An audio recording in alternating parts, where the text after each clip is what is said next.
welcome back. One final point before we go tonight. Okay, so this week alone, the liberal left has defended the terror organization Hamas. The left has defended the violent gang MS-13, whose motto is kill, rape, control. And the left has defended socialism, which, along with its offshoot, communism, has killed over 100 million innocent people in the last century.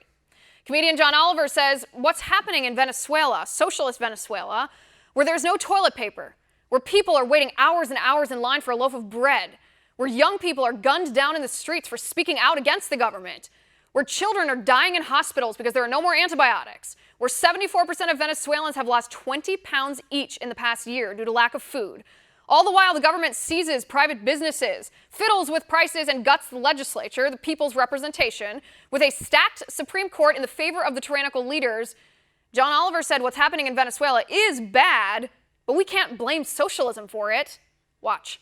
And it has been hard to keep up with events in Venezuela due to the hurricane of that we've all been dealing with here. Although, if you follow conservative media at all, you may have seen it frequently painted as the inevitable, dire consequences of a socialist government. But what is happening in Venezuela is not just extremely important, it is absolutely worth paying attention to, because this is not just a story about socialism. There are plenty of socialist countries that look nothing like Venezuela. It's a story about epic mismanagement. Epic mismanagement? Yeah, the government of Venezuela took a booming economy and managed to ruin it and caused the collapse of the nation by implementing the epic failure that is socialism. But here's a question.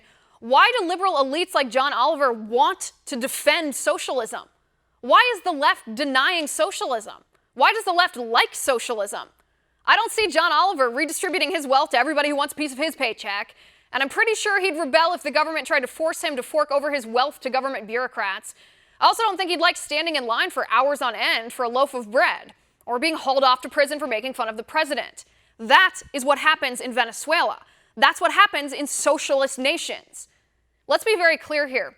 The government in Venezuela has seized 1,400 private businesses in the past 20 years. They claim commerce belongs to the ruling party. What do you call it when the government takes control of industries? That's right, the definition of socialism. Any various economic and political theories advocating governmental ownership and administration of the means of production and distribution of goods. And what did the government in Venezuela do with the money they stole when they seized these private businesses? Oh, that's right. They used that money for massive government welfare programs. And when the economy continued to tank, the Venezuelan government seized more businesses, more private industry, and instituted price controls. In 2016, the economy in Venezuela shrank 18%. The unemployment rate was 25%. People who criticized the government were imprisoned, shot, or silenced. The murder rate in Caracas is now one of the highest in the world. What's happening in Venezuela is terrible. John Oliver got that right.